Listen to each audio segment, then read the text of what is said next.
India to Japan is 3.9, both in US billion dollars. More than 100 Japanese investors have funded 240 Indian startups and have made 360 deals between the year 2000 and May 2021. The number of Japanese companies grew at CAGR 7% from 2010 to 2020, reaching to the total number of 1,455 companies with 4,948 operational establishments throughout India as of October 2020.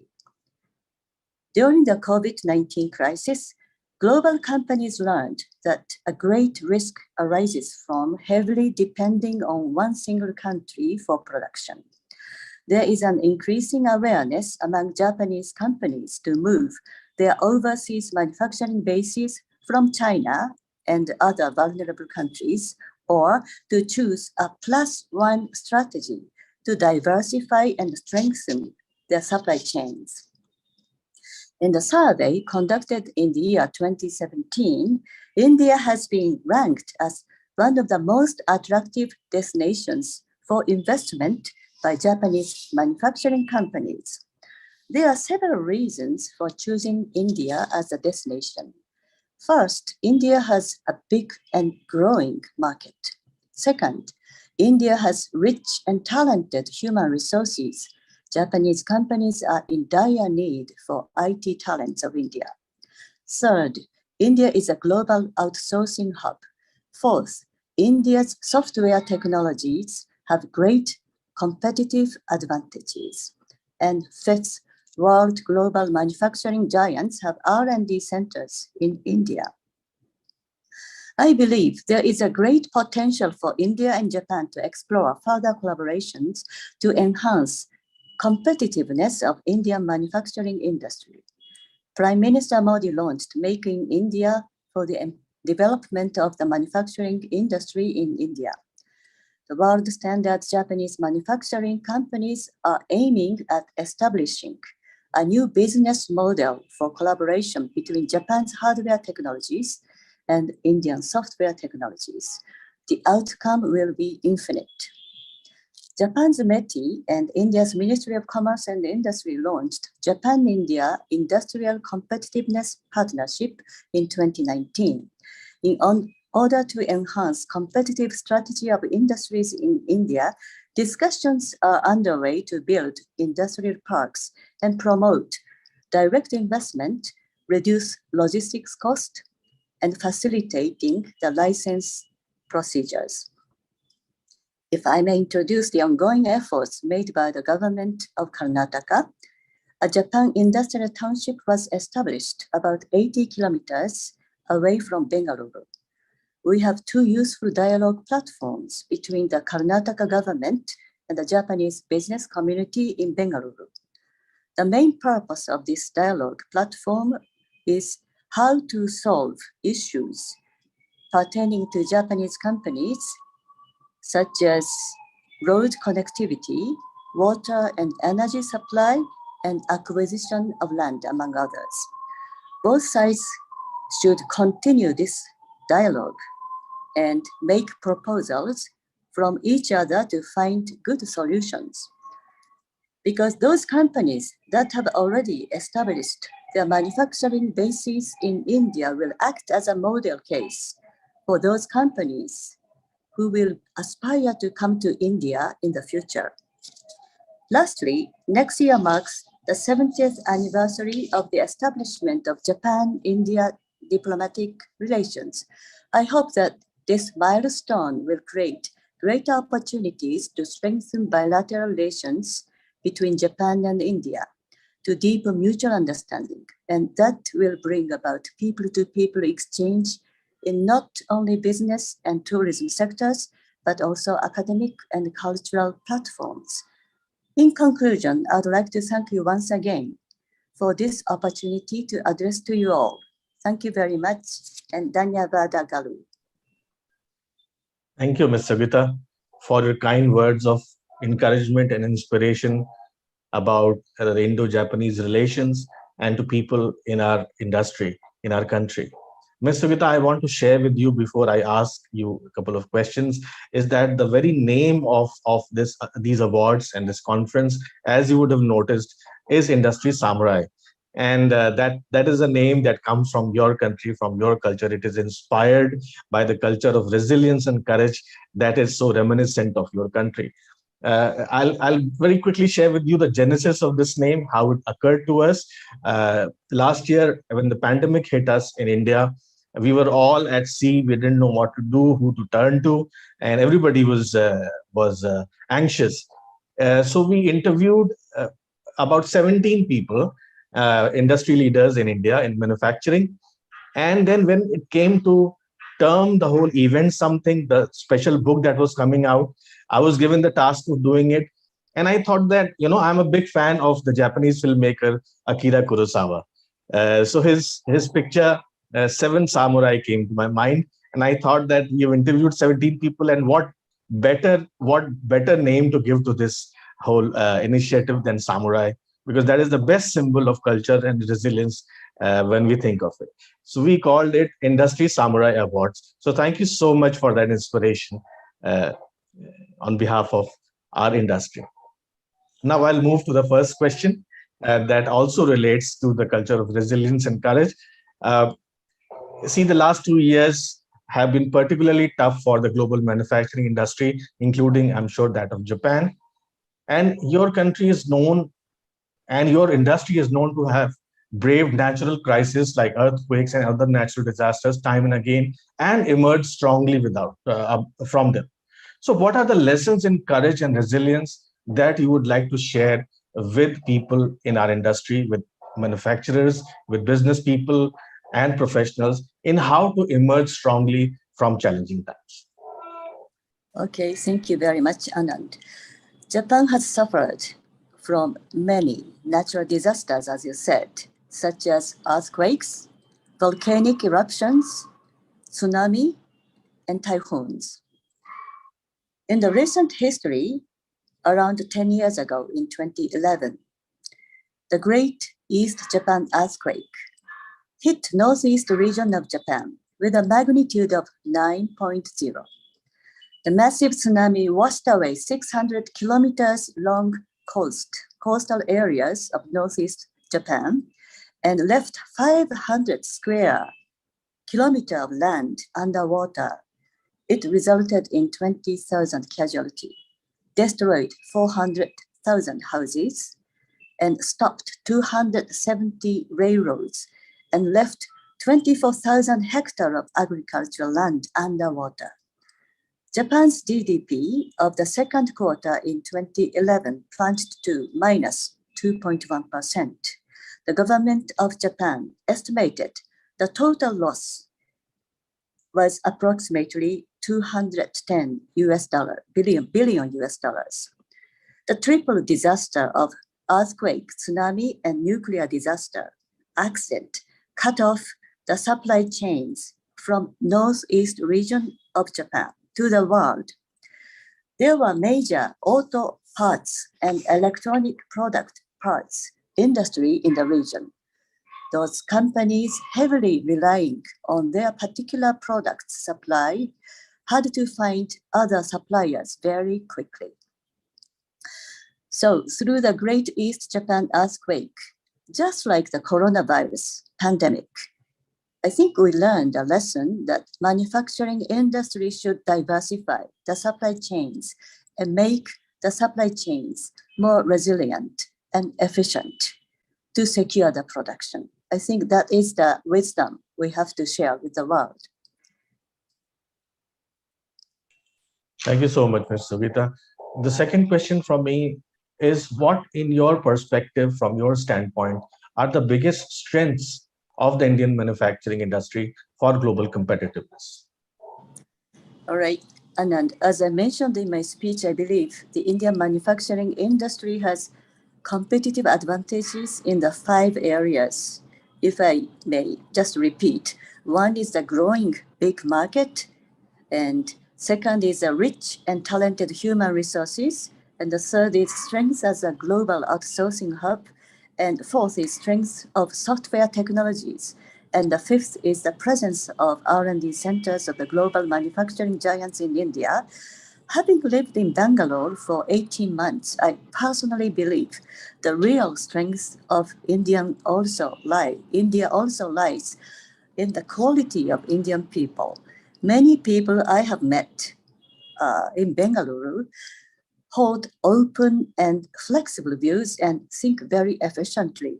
They also demonstrate very skillful social and professional manners of handling meetings and making presentations, and at the same time, making other people at ease. This is a set of great features required for global leaders in business, especially anywhere in the world.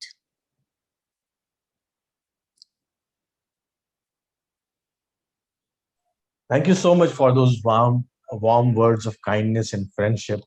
That they are really, really inspiring and encouraging for us. Ms. Sugita, my last question to round up this discussion is something uh, that comes from a book that you had written in Japanese, which was titled International Manners and Rules for Business Persons. This is a very interesting premise. And I would like to ask you about the idea uh, that made you write this book and the several references to cultural connotations that come up in this book, particularly in relation to India and Japan. Thank you, Anand, for asking a question about a book I wrote about 15 years ago, actually. As I was working for the Foreign Service, and I was particularly interested in the area of protocol, which is a rule of diplomatic relations when you handle, for example, receiving state guests, official guests to one country, or having a ceremony to entertain other countries' dignitaries. I thought that we should disseminate this information to the business people in Japan also, because there are lessons we can share with business world as well. So this is a set of standard rules that apply to any kind of countries which handle diplomatic relations with other countries. At the same time, I was also interested in cultural differences in social manners. Since I have lived in the United States, Singapore, and India, I noticed several differences compared to that of Japanese businessmen's uh, customs. In Japan, business people usually have meishi or name cards. And you may have noticed that rather than looking at each other, they just like to hand over the meishi or business card to the partners and then recognize what title you have and what company you are. And after that, they can initiate a conversation. I think it is related to the Japanese idea of seniority. In Japan, who is senior to others is kind of important. So by looking at the designation and the company's names, they can guess which is above and which is senior, who is senior and who is junior, things like that. So they tend to focus on the titles and the company names too much. In global community, I don't think it is always true.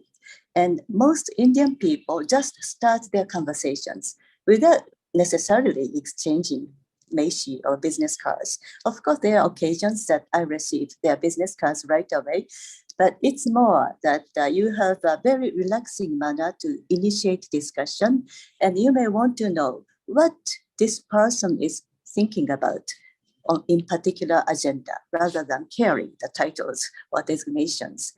So that is a subtle difference. Another difference I noticed is Indian people's this habit of acknowledging positively. This can mean in Japan, no, because it's like, when we acknowledge, we tend to bow, not in the sideways. So when I came to India, I noticed that you tend to do this sideways.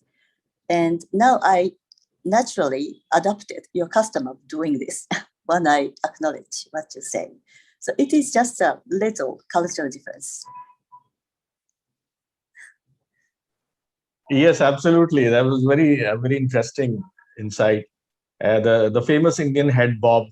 This confuses a lot of cultures, a lot of people abroad, and I'm glad that you adapted to this. This can be fun also when you mean something between a yes and a no, and you just said this, that means no, and say yes. So this is our way of figuring things out as we go go along. Thank you so much. These are very interesting insights and great lessons, Ms. Sugita, in cultural differences, in things that are common between our cultures. Thank you for graciously accepting our invitation to this occasion. As you've seen, this is called Industry Samurai. And what could be more fitting to this conference? What could be more auspicious for this conference than your presence and your encouraging words? Thank you so much. Have a brilliant day ahead. Thank you for coming to our forum. Thank you very much, Anand. I really enjoyed participating in your Samurai Award ceremony. Thank you.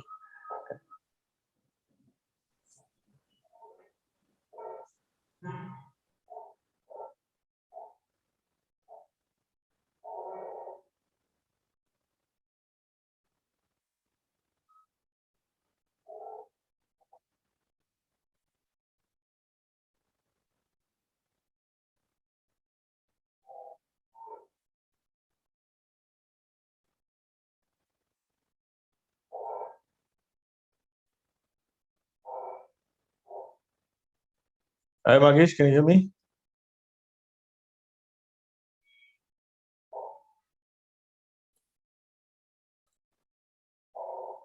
Hey, how are you? Good to see you. And Very hear good to from see you, you. Anand.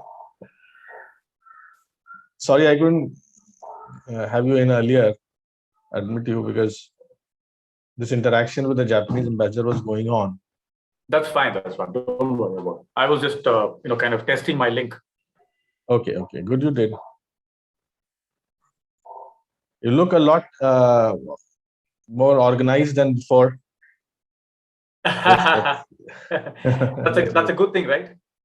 Absolutely wonderful. It's a wonderful thing, especially after these 2 years of two really stormy years. Yes. Yeah. It's really a relief. Eventually, water finds its level. Yeah, good to see this level, man. I mean, I hope everything was fine and great with you and everyone around during the first and the second waves. Yeah, fortunately, yes. Okay. Good to know that, because it was pretty catastrophic in Mumbai and North. It was devastating. So we were hit by the second wave like a tsunami over here, and healthcare infrastructure crumbled completely. So good to be out of it.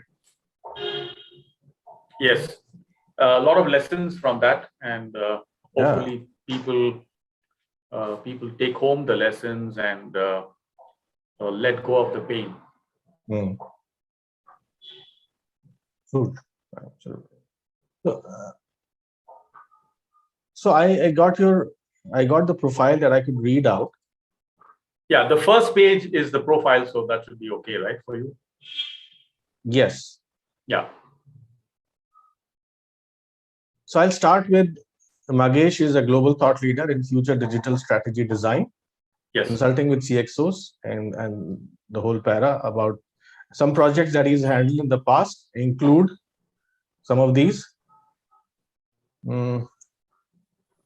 He adds strategic value to businesses through insights on digital transformation to enable business in the 21st century.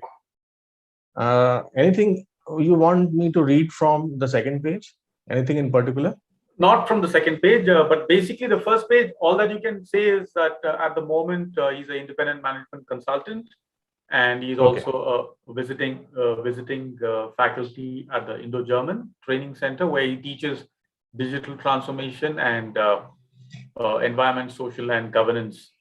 Just at the moment, I have to write this down. Or can you write this in chat and share it with me? So that'll save me some time getting a call. Yeah, right away. Thank you. It says to everyone, so I have to send it to you. Yeah. Yes, Okay, please. good. Yeah.